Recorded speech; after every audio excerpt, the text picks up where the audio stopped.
ଯାତ୍ରା କଣ୍ଠଶିଳ୍ପୀ ମଞ୍ଜୁଶ୍ରୀଙ୍କ ଦୁଇଟି କିଡନୀ ନଷ୍ଟ।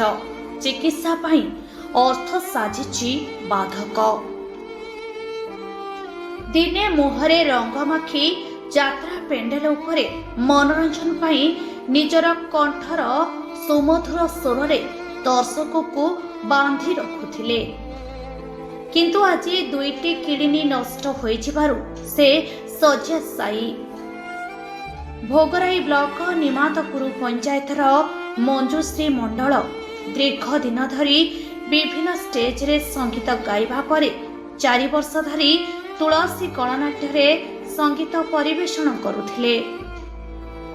କିନ୍ତୁ ଅଚାନକ ଦୁଇଟି କିଡନୀ ନଷ୍ଟ ହେବା ପରେ ଏବେ ଚିକିତ୍ସା ପାଇଁ ଅର୍ଥ ସାଜିଛି ବାଧକ। ଆସନ୍ତୁ ଦେଖିବା ବାଲେଶ୍ୱର ଜିଲ୍ଲା ଭୋଗରାଇରୁ ବାନ୍ଧି ରଖୁଥିବା ମଞ୍ଜୁଶ୍ରୀ। ଆଜି ସେ ଶଯ୍ୟାଶାୟୀ। ଶୁଣିବାକୁ ମିଳିବନି ତୁଳସୀ ଗଣନାଟ୍ୟରେ ମଞ୍ଜୁଶ୍ରୀଙ୍କ ସ୍ୱରର ଯାଦୁଗରୀ। ଦୁଇଟି କିଡନୀ ନଷ୍ଟ ପରେ ଏବେ ଦୁର୍ବିସହ ଜୀବନ ବଞ୍ଚୁଛନ୍ତି ମଞ୍ଜୁଶ୍ରୀ।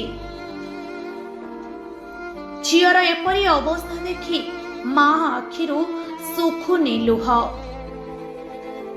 ଦୁଇଟି କିଡନୀ ନଷ୍ଟ ହେବାରୁ ଭାଙ୍ଗି ଯାଇଛି ସବୁ ସ୍ୱପ୍ନ।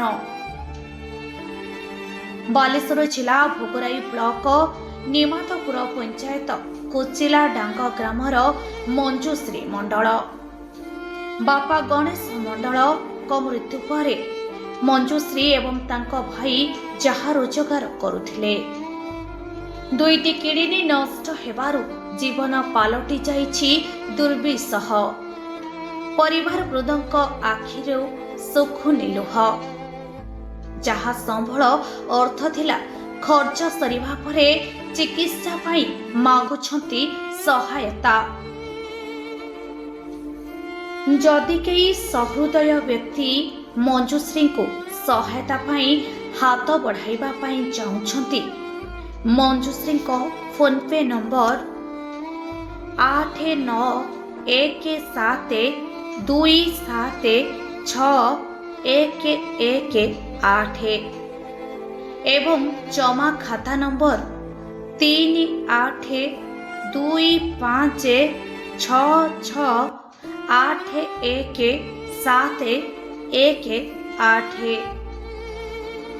IFSC ନମ୍ବର SBIN 00135844ରେ ସହାୟତା ପାଇଁ ନିବେଦନ କରିଛନ୍ତି। ବାଲେଶ୍ୱର ଜିଲ୍ଲା ଭୋଗରାଇରୁ ପ୍ରତିନିଧି ଜ୍ୟୋତିରଞ୍ଜନ ପଟ୍ଟନାୟକଙ୍କ ରିପୋର୍ଟ, ଲୋକାଲ ନ୍ୟୁଜ୍ 7।